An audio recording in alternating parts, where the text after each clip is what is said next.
Good evening, everyone, and welcome into the 2026 Big Board Friday preseason special sponsored by Ohio Northern University. We are here at Rossford High School with a glorious night and a glorious backdrop behind us. I am Tyler Seggerman, pleased to be joined alongside Chase Bachman, and what a special we have in store, Chase. We've got Todd Drusback joining us. We've got our Week 1 reveal, and of course a bunch of previews to get into the leagues. 1 week away. How are you feeling? It's like Christmas, Tyler. I mean, it's the best time of the year. I mean, every season is great, but there is something truly special about high school football, right? The sights, the sounds, the season. It's getting a little chill in the air. Yep. This is the best time of year for high school sports. Yeah, we're ready to unwrap it. Obviously, Week 1 next Friday, but let's dive in to our season previews. The Northern Lakes League Buckeye Division has proven to be one of the most fascinating title races in our area. In fact, since they expanded in 2023, only once has a team won the division outright, that being Anthony Wayne in 2024. Of course, Perrysburg and Whitmer shared the crown last season, Panthers having to replace 16 starters while the Jackets returned 15. So Perrysburg, the front runner, at least on paper. But after speaking with Anthony Wayne and Finley, they both feel they can compete as well. Here's a few of the teams looking ahead to league play. I don't think we have anything to prove. I think it's just hit and refresh. Every senior class brings something different, and every senior class in front of them leaves a different legacy. We want more. We're not just satisfied with moral victories. We want to be in these games. We want to win them. We want to finish first in the league. We want all those things in front of us, but we know the work starts each day. We know what's out there, and there are some talented programs out there in our division, and fortunately, like I said, we play them later in the year. You know, we're ahead of the curve, but it's still a long curve. This thing's a marathon, and we got to just make sure we take it one. Not, you know, it's not coach speak. It's what we enjoy as coaches. Right. Like, we got to take this process one step at a time, one day at a time, and do it the right way. As for the Cardinal division, that's been just as competitive, with 3 different winners in each of the last 3 seasons. Last year, Napoleon got its first NLL title since 2012 after going undefeated in division play. They'll be in the running once again this year, with All-Ohio running back Hayden Grohl leading the way, and of course, Liberty Benton joining the league after dominating the Blanchard Valley Conference the last few years. They also have a new head coach in Jason Peters. I think it's exciting, you know, having games where, you know, they had 13 games running clock last year, and that's not fun for anybody. Doesn't matter which side you're on. So it's going to, you know, having those games that come into the third and fourth quarter that are competitive, that's what it's about. The kids now, you know, really understand what it takes to be at that level, and we got to continue it. Excited to see how they come out and represent Napoleon. Now, one of the teams we did not mention, the Springfield Blue Devils, who won 4 games last season under first-year head coach Sam Arredondo. And for most of the season, they were without its star player Gabe Gregory. He'll be one of the players I'll be keeping my eye on this season because of what he's had to battle through to get back on the field. Right, D, Blue! D! I'm really trying to bring the hope back into everyone's hearts. Let's work, Bayside, come on, welcome back! For almost a year, this energetic leader has been on a mission to battle back and persevere. People would ask, am I okay? How am I doing? Am I going to be the same? Especially, am I going to be the same? People say that all the time. They don't think I'm going to play the same. So I'm really trying my best to prove them all wrong. In Week 4 of last season, Springfield played host to Perrysburg. And in the first quarter of that game, the stadium quickly turned to silence. First time I ever heard the stadium quiet in a game. And it was just, I was just in my head the whole time. Brian Koback came up to me, comforted me. Gabe Gregory suffered a broken left leg while being tackled near the Blue Devils sideline, an injury that threatened to end his football career. When I first broke it, like when I saw it, I thought like it was over for me, I'll be honest. Following surgery, he anxiously waited until the day came when doctors cleared him to play again. It's a grind, but you know, I think he's overcome it every step of the way, and you know, he's getting back to his old form, that's for sure. Prior to that scary night, Gregory proved to be a two-way force, scoring touchdowns and leading Springfield to its best start in years. Been thinking about it a lot, probably since the day it happened, you know. Hope more for him, just hoping he could make it back, but at the same time, you know, he's a great football player. He makes us a whole different team. Let's bring the energy, let's lock in. The road to recovery has been anything but easy. Very hard for me. Try my best to get the motivation back because, you know, it's my first ever time. Whether it's people asking or the scars on his leg, Gregory is constantly reminded of his past.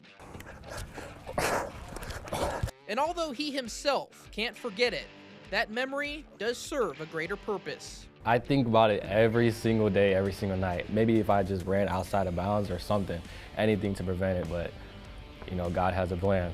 What an amazing story and a great kid as well. Chase, I know you had the opportunity to speak with him this summer as well. Yeah, and you know what? You don't even have to talk to Gabe Gregory to understand the energy that he brings to every football field. Just going out there and watching him for a few seconds, he is like a maniac out there, and it's contagious, right? It goes to every other player on that Springfield team. They're going to be a ton of fun to watch this year. If they bring that energy all season long, they're going to be a tough team to beat. And so with that, let's talk about the Detroit Catholic League, one of the toughest leagues you'll find in the Midwest. This league had 3 teams win state championships last year, and that's before you even get to Central Catholic. They're coming off their 4th straight championship game appearance. Greg Dempsey and his team once again working to get back to the top of the high school football world. They moved up to Division II this year, while Joe Horn and the St. John's Titans chose to move up to Division I. And Josh Linke and St. Francis will make another playoff push as well. We talk with all 3 coaches about getting ready for this upcoming season. Play against the best, you're going to get that here. And you're going to get the opportunity to showcase your talents among some of the best players in the Midwest. We got a little more familiarity with everyone, kind of got an idea of what we're going against on a week-to-week basis. So I think the kids are really excited. We've had a great summer, and they put in a lot of work and kind of set ourselves up for success this year. It's more abnormal than normal. And we have to make sure that we're not expecting things, that we're going out and working to get things and earning things. You can get a little complacent thinking that's normal. We're fired up to go get it, but we know there's not going to be anything easy about it.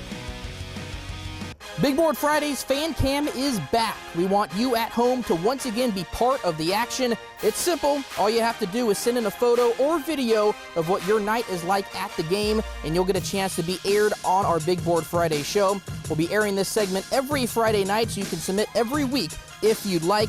Just be sure to include your name, where you're at, and what is taking place. It's one of my favorite segments. Looking forward to getting the fans involved this season.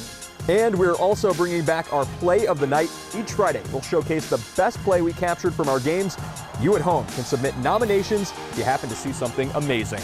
And with that, it's time for our first break, but don't go anywhere. We'll be right back with our interview with Rossford head football coach Todd Drusback. Don't go anywhere. Our Big Board Friday preseason special returns after this.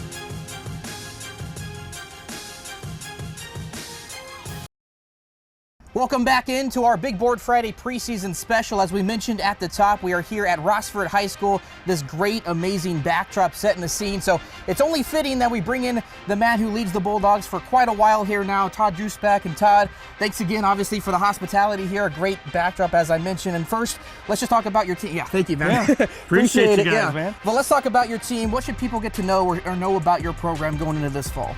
Well, we're excited to get back to Rossford football, and not to say that, the guys didn't work hard the last 3 years, but we got a lot of game experience coming back, and we're excited to get back to competing and winning football games. Absolutely, and one of the interesting things for you is you get to coach your son, which I know a lot of coaches, that's kind of an honor to be able to do. What's it like being able to coach Jackson again, obviously him playing quarterback? Yeah, it's really cool.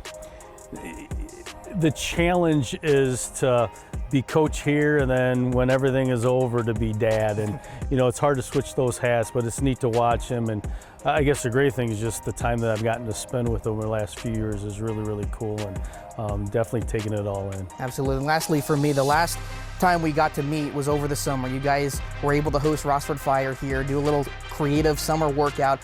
What was that experience like through your eyes, and how do you feel like that's going to help this team this season? I think it's just really cool, just from number one, just to see what they go through on a daily basis to serve communities. And I have a lot of respect for Rossford Fire and the police, and they're great with our school system. So I think that was number one. Then secondly, just to see our kids work together, and just the teamwork and camaraderie thing like you just alluded to. And I think that's what we've felt in the off-season, a togetherness, and just as a one or two people, it's a collective leadership group. So we're excited to put that in action here in a couple weeks. So we're excited to see you guys in action. I appreciate the hospitality again, Todd Drusback, head coach of the Rossford Bulldogs. If you're a fan watching at home of Rossford, they will be in action season opener next week at Northwood, home opener September 4th against Rogers, so be sure to check them out this season. Yeah, Tyler, there are some really good teams battling for the NBC title this season. Genoa is the defending champ. They return a bunch of really talented guys from last year's team, like Jackson Magnone and Alex Materney. But they did not win the league easily. They have to deal with Eastwood, Oak Harbor, and Maumee, just to name a few. Caught up with a few of those NBC coaches to get their thoughts on the league this year. And that's kind of what I've challenged these guys with, is if we continue to do the same things, we're going to get the same outcome. So we've added a few things in. And I understood how important that first game is and how important your scrimmages are, right? And having confidence and seeing success and continuing to get better. The target's on our back as the reigning champ, so we need to use that to our advantage and not just allow people to take that away from us. The Northwest Ohio Athletic League has been a one-man show recently. Liberty Center, our area's lone defending state champion, sits as the favorite to hoist the NWL trophy once again. 4 years they've gone without losing a regular season game. That's 45 wins in a row for you counting at home. But you can't sleep on the Archibald Blue Streaks either. They are the program everyone has their eyes on as the best chance to end the Tigers streak. Of course, Bill Inselman retiring after 34 years at Patrick Henry. His Patriots will be in the mix as well. Here's all three speaking on the season ahead. We want to compete for the league, okay? We know Liberty is going to be the team in the state to beat, okay? And our school is going to be a tremendous Division V team. But we also feel we can compete as well, and that is definitely our goal. You got to block out a lot. There's a lot of noise, and in their world nowadays, it's even tougher than ever to block out the noise. But that's what we talk about a lot. It's focus on today, focus on right now. Well, that stuff's poison. You know, when people tell you how good you are, sometimes that's worse than telling them, you're bad. So we got to be careful of that. Just keep our focus where it needs to be, and keep working. Now it is time to unveil where we plan to be for the season openers next week. This is subject to change, so keep that in mind. Central Catholic with a tough test to open the season. They'll host Trotwood Madison. Then Waite travels to the Glass Bowl for a matchup with St. Francis. In the Northern Lakes League, Whitmer takes on Reynoldsburg, Perrysburg at Bowling Green, Southview and Northview in the Battle of Sylvania. And how about Anthony Wayne hosting the two-time defending state champions Bishop Watterson out of Columbus. And of course, the River Rock rivalry pins Defiance at Napoleon. We also plan to cover Wapakoneta at Clay. Genoa at Archbold will be my featured game, so we'll hear from the winner of that. Plus, Liberty Center begins its title defense at home against Tenora.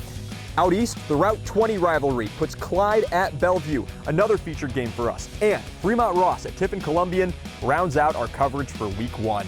It's time for our final break of the evening, but when we come back, we salute Dan Cummins and his incredible career at WTOL 11. That's coming up next in our Big Board Friday preseason special. We'll be right back.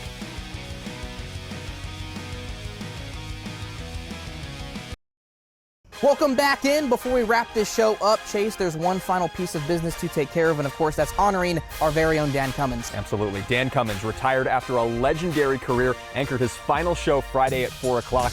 Dan has been an institution in Toledo sports media over the last 40-plus years, 50 years in TV total. Dan has played the biggest role in making our Friday Night Football show and WTOL what it is today. He gave us the first highlights of Charles Woodson. He dropped down into high school football fields in Chopper 11, and he will go down as one of the greatest to ever do it. Too many moments to remember with Dan. We can't thank him enough for all he's done over the years. It takes me back to my childhood watching Dan and watching Big Board on Friday nights. It's the reason I am here today. Thank you, Dan, for all that you have done. And Tyler, I feel kind of the weight that Dan is bestowing on us now. He carried this institution, Big Board Friday, for so many years. He's obviously been out of sports, and we've been kind of holding it down, but you feel a certain sense of responsibility that we have to kind of deliver on the high school football coverage and all the sports coverage that this community deserves. Yeah, hopefully we're able to make him proud, and we continue to make him proud through our work here on Big Board Friday that he obviously helped create, but he will be surely missed here at our station for sure. Well, we are excited to kick off a new football season. It begins all next week for week number 1 of Big Board Friday. We see you then from Rossford High School. That is all for us.